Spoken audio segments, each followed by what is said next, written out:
I wanted to become a lifeguard because it's a fun job. You get to meet a lot of new people. As a lifeguard, I can impact somebody's experience in the pool. It's about preventing accidents, knowing how to recognize emergencies, and knowing your facilities and emergency action plan. As a lifeguard, it's important to know how to rescue someone, but you also need to know how to provide emergency care, even how to write up reports. It just always seemed like a fun and exciting thing to do, being a lifeguard and saving somebody's life.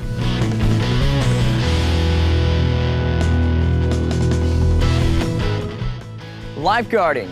If you have what it takes, it's a great job, but it can be challenging and carries with it some big responsibilities. As a YMCA lifeguard, you have a moral and professional duty to respond in accordance with your training.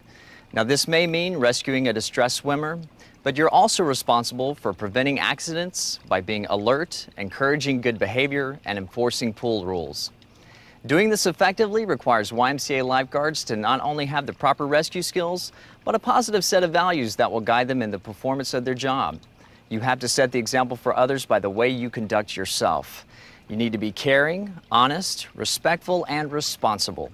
You also need to be mentally, physically, and emotionally prepared to perform your duties. In this course, you'll learn how to keep the patrons safe. You'll learn how to recognize potential emergencies and take action before they become something serious. And of course, you'll also learn the rescue skills necessary to respond effectively in an emergency.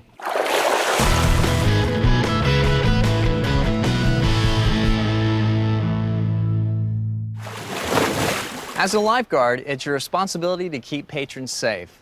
You must be constantly vigilant, assess situations, and ready to take action in response to emergencies. The primary way to do this is by carefully watching for signs of trouble. We call this scanning. Scanning is the cornerstone of accident prevention in the YMCA lifeguard program. Scanning is a systematic visual observation, performing a sweeping pattern of the facility, its patrons, and their activity. Proper scanning consists of repeatedly sweeping the zone, vigilantly watching, moving your head, and moving your eyes back and forth, up and down. Elevated chairs provide the best view, but be sure to scan directly below your stand or tower, where a distressed swimmer could be hidden from view. Depending on the facility and number of patrons, it's likely that 2 or more guards will be on duty. In this case, each guard will have a predetermined zone of responsibility, the area of the pool they are assigned to watch. Scanning techniques may need to be adjusted for different water environments and for different types of lifeguard stations.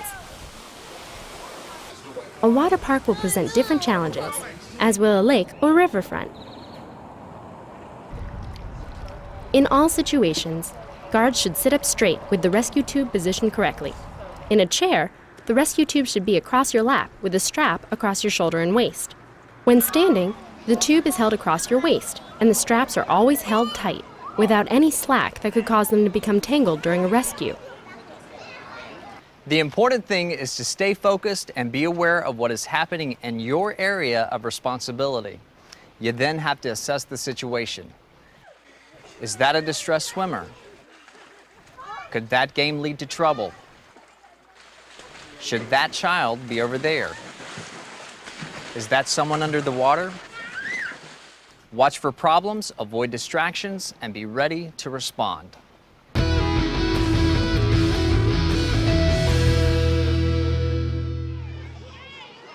All areas of a pool should be constantly scanned, and that includes periods of guard rotation.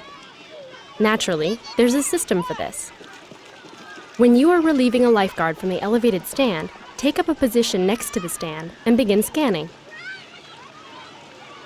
The other lifeguard comes down from the chair and once on the deck, picks up the scan.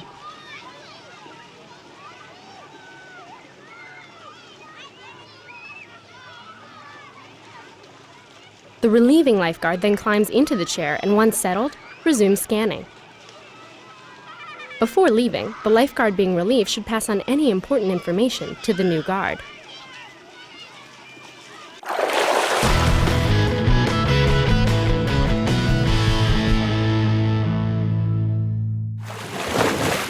Being a lifeguard requires you to recognize and respond to emergencies quickly. But you're not on your own. You're part of a team comprised of fellow lifeguards and other pool staff. In an emergency, it's important that everyone on the team know their roles so they can work together effectively. At the YMCA, we call this our Emergency Action Plan. To see how this plan works, let's follow this example. Lifeguard 1 spots a potential emergency while scanning. A lap swimmer who has stopped swimming and is now hanging on the lane line. She notifies the other guards that she is leaving her post and climbs down from the chair to gain a better perspective in assessing the situation. After being asked if he's okay, the swimmer seems to go unconscious, face down in the water. Recognizing that this is an emergency requiring immediate action, the guard activates the EAP by blowing her whistle. As she enters the water, the other lifeguard on duty stands, blows his whistle to clear the pool and alert the other staff, and assumes surveillance duties until the pool is cleared. A third guard inside the office grabs the first aid bag and heads poolside. After receiving the emergency alert, a staff member at the front desk calls 911 to activate EMS. Meanwhile, guard number 1 has reached the victim and is bringing him to the side of the pool.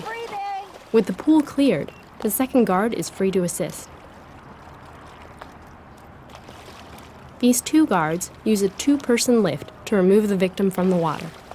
Once out of the water, emergency care begins. As care continues, the staff member from the front desk goes outside to meet and direct EMS to the site. Don't just think about this from the standpoint of the primary rescuer. Your role will vary depending on your position and duty station at the time of emergency. Implementing the EAP effectively requires constant practice so that it becomes second nature for all involved. Responding effectively is a team effort. Implementing the EAP effectively requires constant practice so that it becomes second nature for all involved. Responding effectively is a team effort. An essential part of being a lifeguard is knowing skills that can help you assist or rescue a person in need of help. With good effort and practice on your part, all of these skills can be easily learned. Keep in mind that all those skills are taught individually. They all form part of a sequence. It begins with vigilant lifeguards ready to prevent accidents, being alert in scanning, recognizing potential emergencies, assessing the situation. Then, if necessary, taking action, activating the EAP, performing the rescue, removing the victim from the water, and finally, providing emergency care and then reporting and recording the incident. Some responses are simple and some are more complex.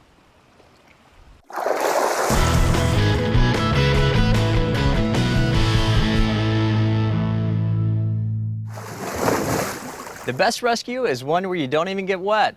It's the safest and often the quickest. Let's begin with the reaching and extension assists.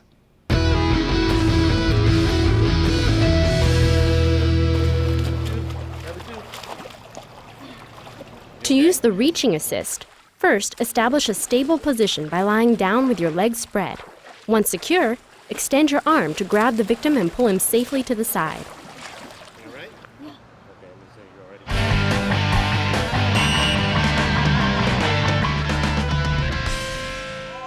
If a victim is further away, you may need to perform an extension assist. Lay down on the deck, legs spread.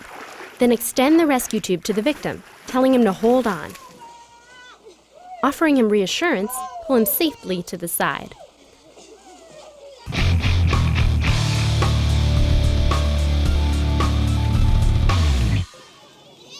If you can't reach a victim with an extension assist, you may need to try a throwing assist. The coiled rope should be held in an open hand to prevent tangling, with the throwing device in the other hand. Secure the end of the rope by standing on it with your forward foot. Then throw the device underhand, aiming beyond the victim's head so it can then be pulled back toward her. Tell the victim to grab the device and hold on, offering reassurance as you pull her, hand over hand, to safety.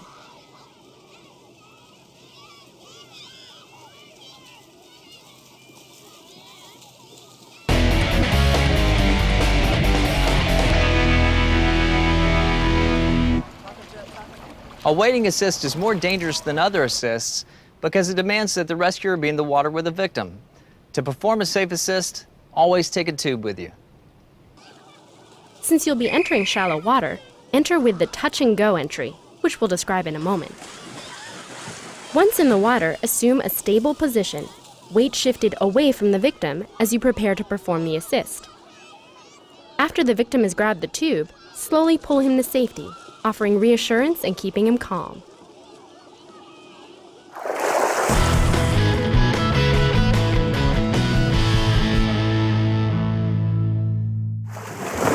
Sometimes it may be necessary to enter the water and swim out to a distressed swimmer. There are several ways to do this depending on your position and the depth of the water.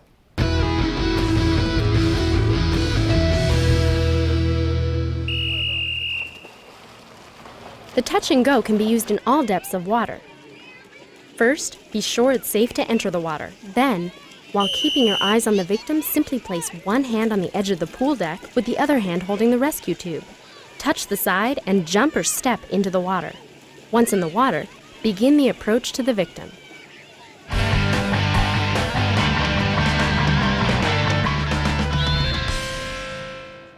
The compact jump is usually used when entering from a lifeguard stand into water at least 5 feet deep. Hold the rescue tube horizontally under your arms and against your chest. Jump into the water with both feet parallel to the surface with knees bent, which will help to absorb the shock of impact. Keep in mind that you will lose sight of the victim when you go underwater. Sometimes it's necessary to guard in a cool environment, when warm clothing must be worn over your swimsuit. But you must still be able to enter the water quickly. Jackets should be loose-fitting and worn over your shoulders with arms outside of the sleeves. Pants should be loose-fitting with breakaway snaps. In an emergency, the coat should fall off when standing and the pants quickly stepped out of.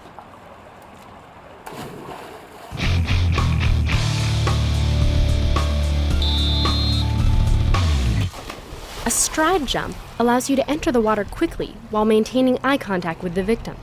Use only in water over 5 feet deep and from a height not more than 3 feet. Hold your arms out to your sides. Lean forward and step out away from the edge. As your body enters the water, force your legs together using a scissors kick and bring your arms forward and down to slow the jump while keeping your head above water.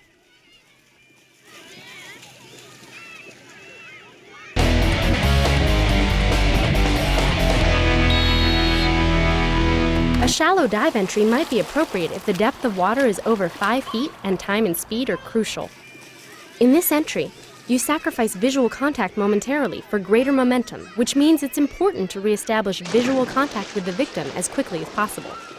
Again, never dive in water less than 5 feet.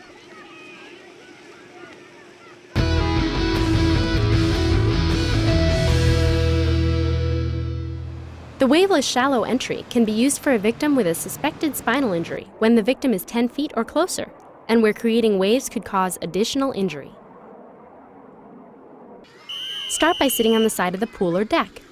Support your weight on your hands and arms and slide into the water while you maintain visual contact with the victim. Once you are in the water, slowly wade toward the victim to avoid creating waves.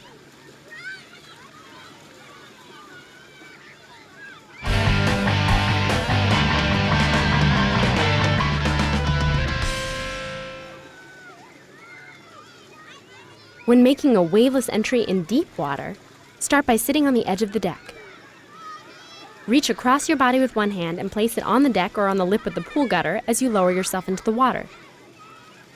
As you do this, you'll be turning 180 degrees to face the side of the pool. Maintain visual contact with the victim as much as possible.